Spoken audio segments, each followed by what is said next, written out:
And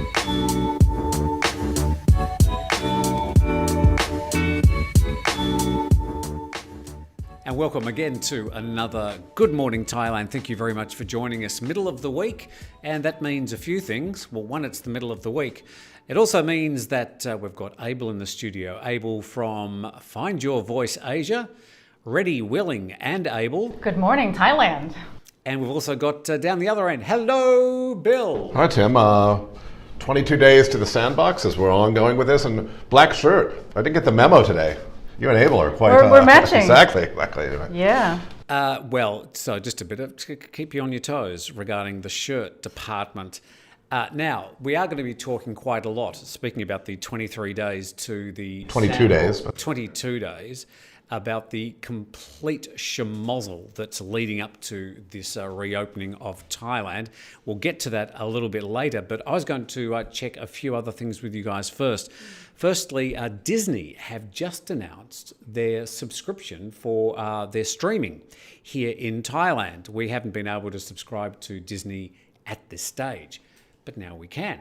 Now, so I thought I'd be interested to know what do you do in the Barnett household regarding streaming services? Netflix, definitely Netflix. I mean, that certainly is changing. Because again, you can watch what you want. It's amazing shows out there as well. Certainly, that's been obsessive. It's interesting how many people during COVID times have actually taken to their Netflix as well. That's become almost a way of life. I thought you'd still be watching your sort of VHS tapes. Oh, excuse me. No, sorry. Speak for yourself, Tam. I'm going a little bit less mainstream. I mean, I'm aware of Netflix, but I do an FWIP TV internet. FWIP TV.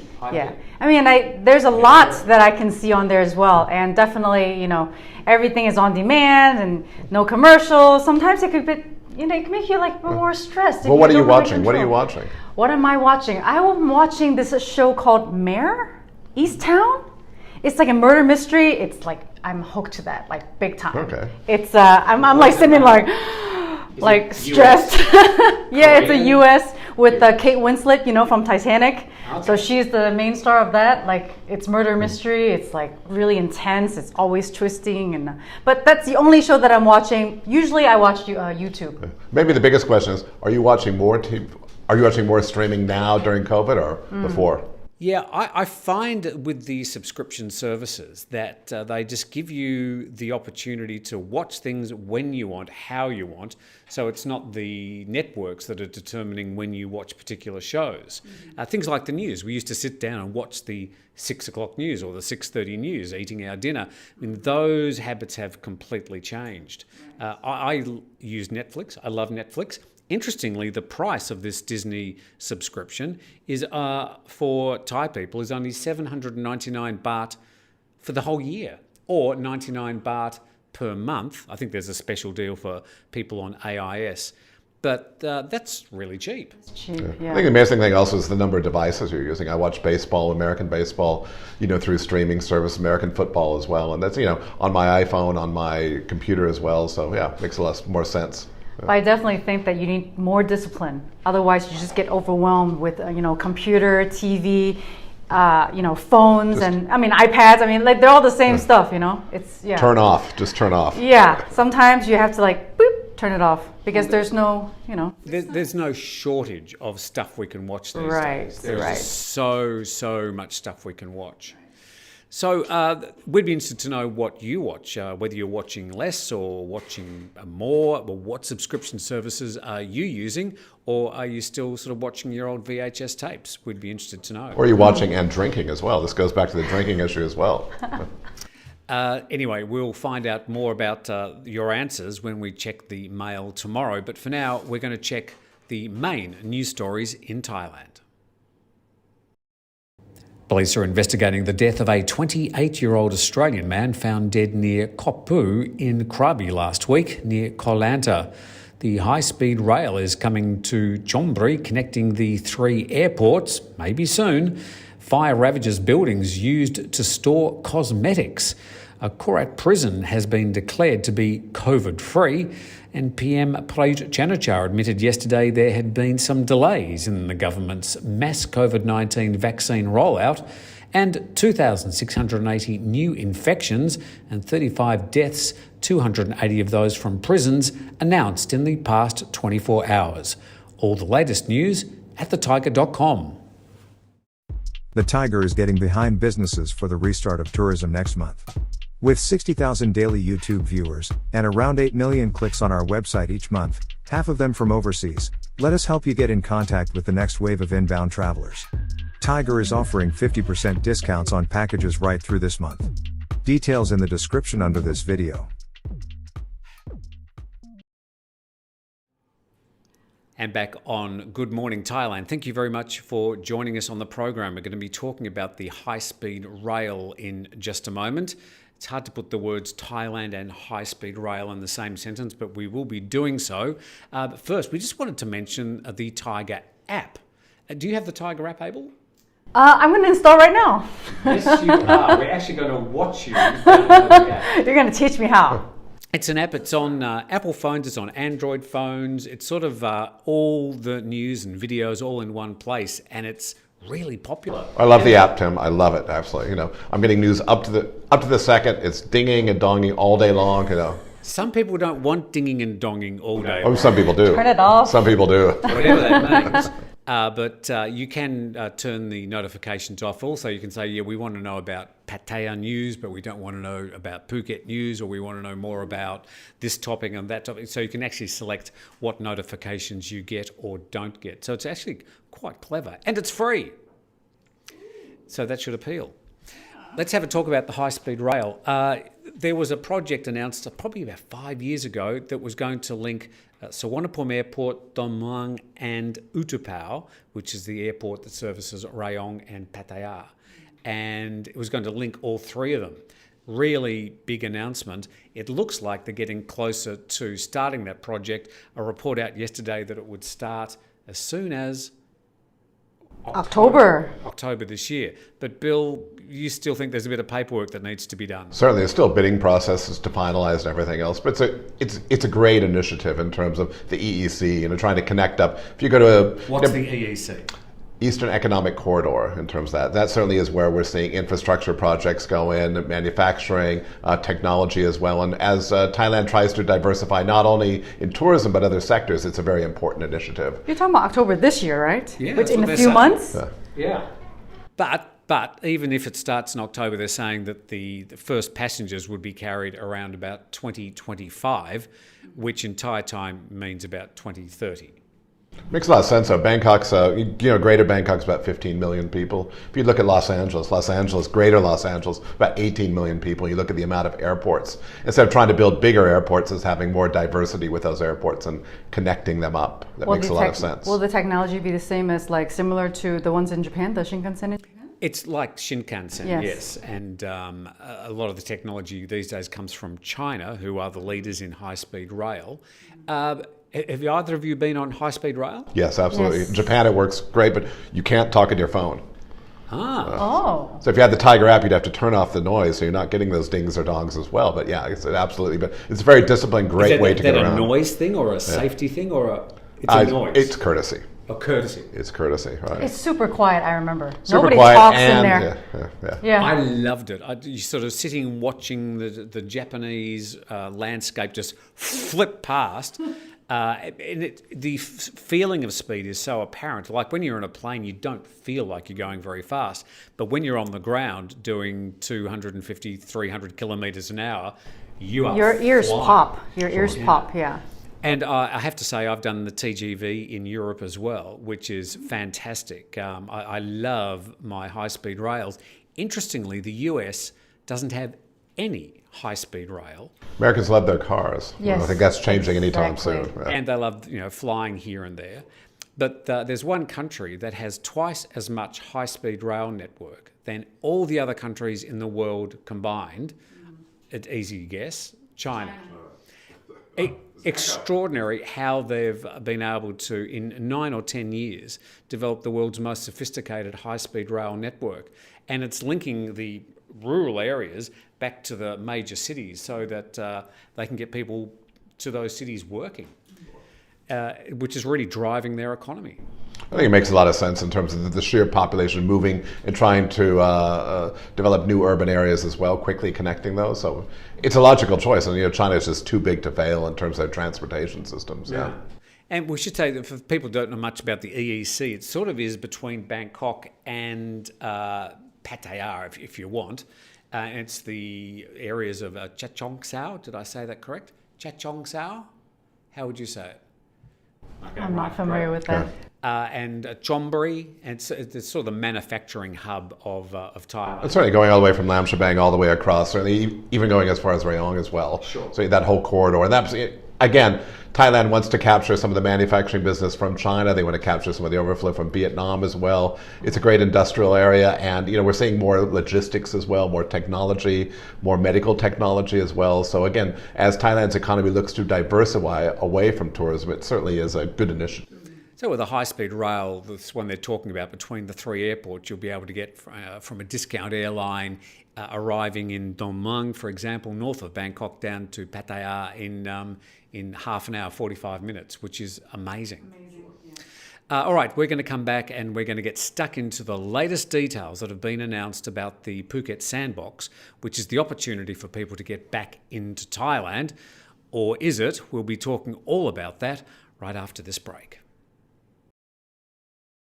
And you're back on Good Morning Thailand. We've got Abel here from Find Your Voice Asia and Bill Barnett from C9 Hotel Works.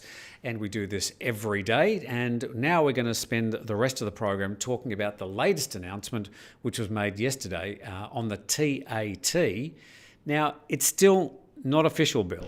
It's an approval in principle, and right now the Thai cabinet met yesterday and they've approved in principle, but we expect the final approval next week on Tuesday as well, and then to have the Royal Gazette with the final guidelines. So today we've seen some guidelines which have been issued out in terms of broad procedures from TAT, but again, these are not the final guidelines. So please understand you have to look at the Royal Gazette as the final guideline.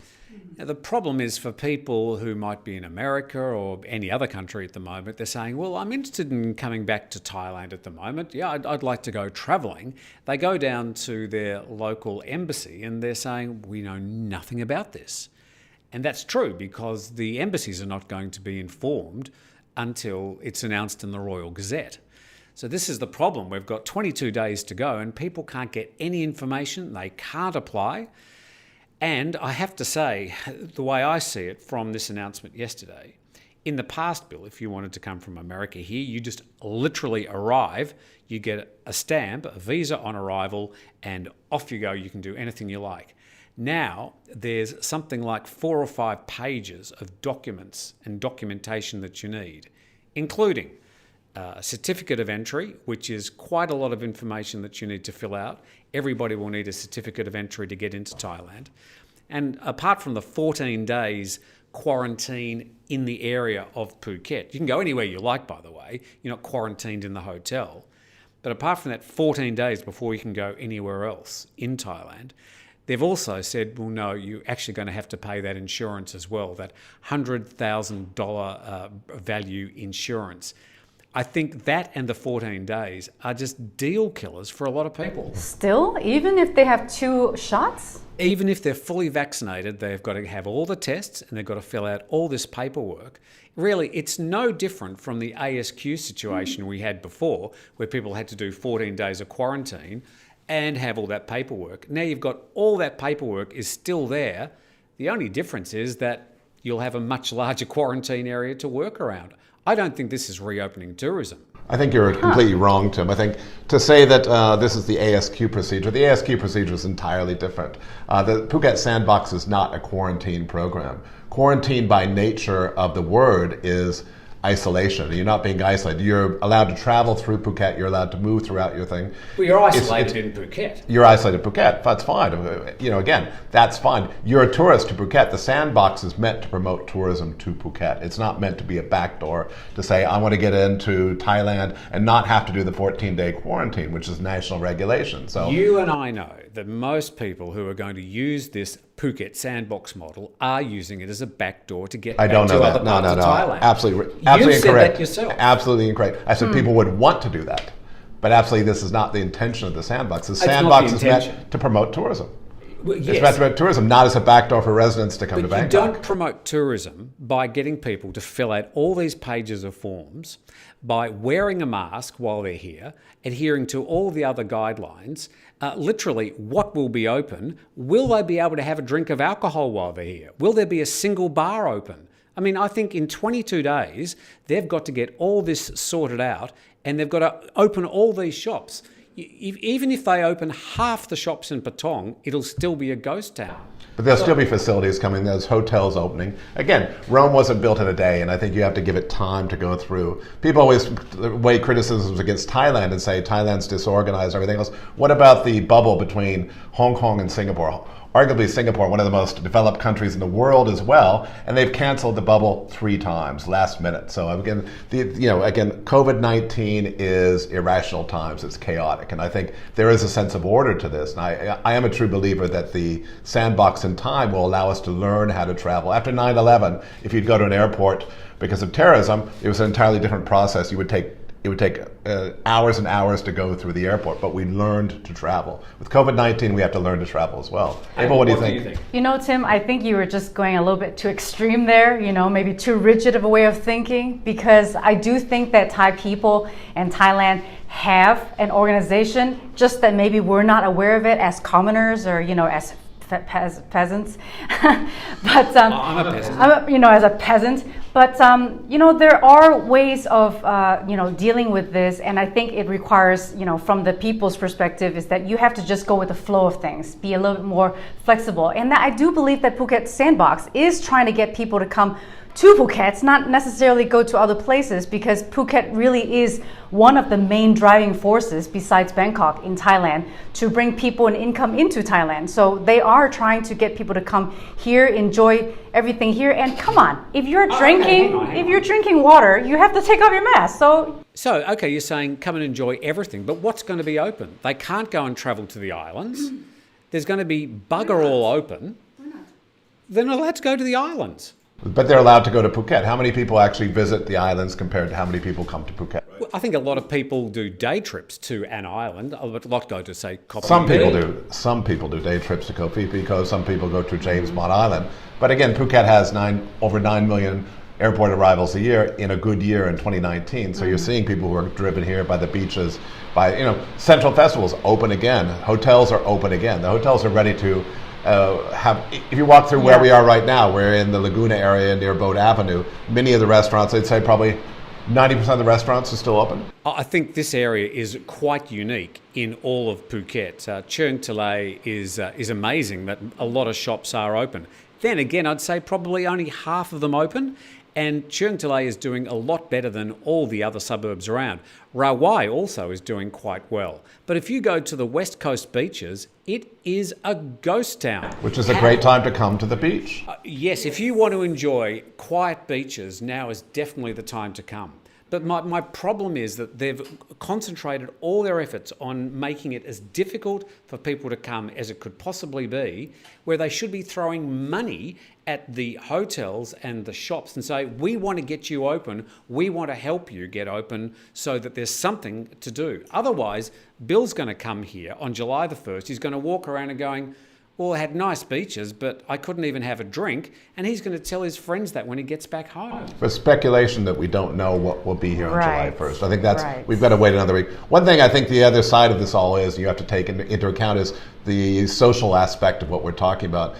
For the regulations and everything else, for the 14 days and everywhere else, you have a community here of people who are concerned about public health. You have a fear factor amongst local people. Right. You have to win the hearts and minds of locals as well, because the people who are going to operate the shops, who are going to welcome tourists, they are scared.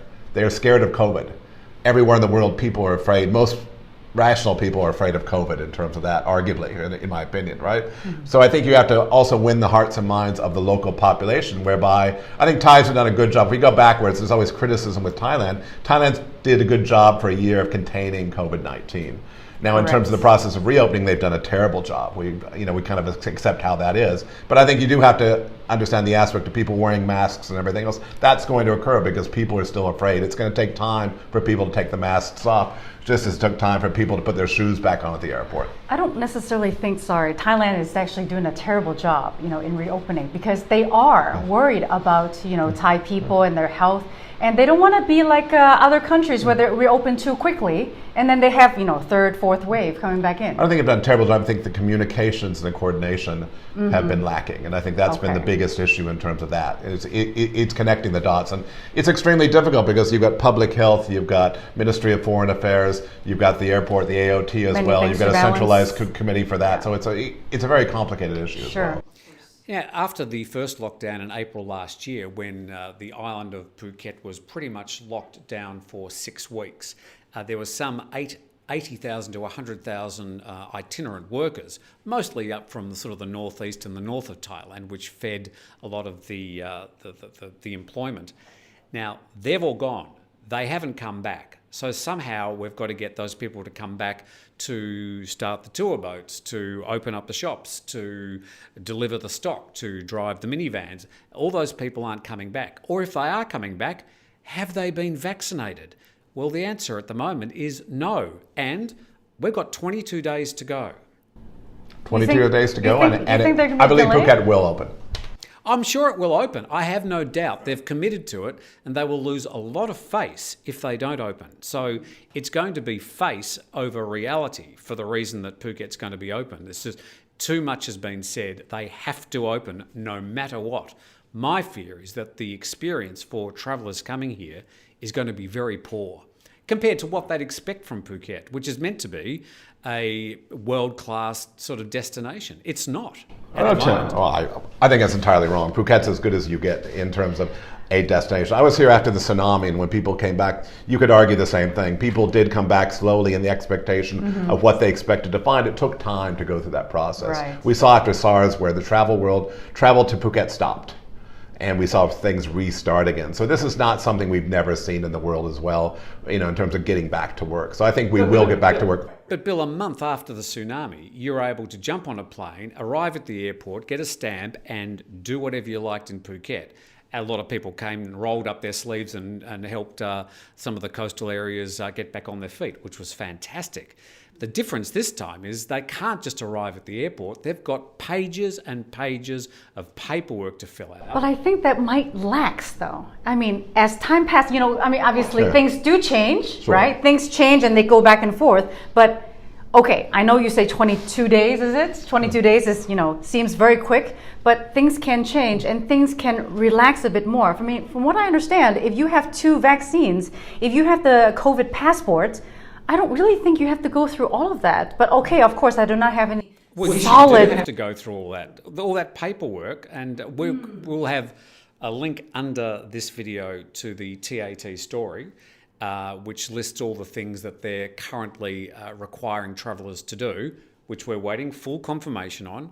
And I'll also do another video sometime today, which will go through this in detail. So it is, I think, a pretty high bar to expect travellers to go through this and enjoy the experience with a mask on, no bars open. We don't know if no bars are open, but we understand a mask still is important. And I think, again, you have to consider the local population. I mean, you come from a country where you can't even get there. You can't even go to Australia. So don't be harsher on Thailand than you are on your own country. I'm just saying, if you're going to open for tourism, and this is what they're selling, they're saying we're reopening for tourism. This is not tourism. You're asking people to come to help support the locals, help support the Thai economy, but they're not going to have the tourist experience anything like they would be expecting from a supposedly world-class tourist experience. I can go to a 5-star hotel. I can have the best of restaurants.